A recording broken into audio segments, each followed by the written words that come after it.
Malapit na pala ang eleksyon sa barangay. Marami na naman tayo makakasalubong na tao na bigla ka na lang ngingitian kapag nakita ka sa daanan. Yung suplado at hindi mo malapitan yung may problema ka. Tapos ngayon, sila na yung unang maglalambing sa'yo at babatiin ka. Wow! Plastic ang ugali. Oh no!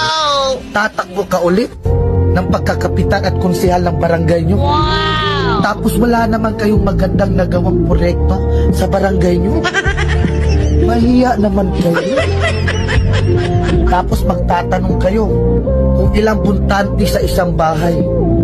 Pero nung panahon ng pandemic at ayuda, isang ayuda lang sa isang bahay. Tapos kung mamalasi ka pa, wala ka pang makukuha na ayuda kapag kalaban mo pa ang tagalista.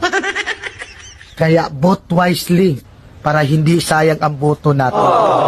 Tandaan nyo, sa ating boto, nakasalalay ang panalo ng isang kandidato. Wow! Kung may magtatangka sa'yo magbigay ng pera, sabihin mo, minimum 1,000.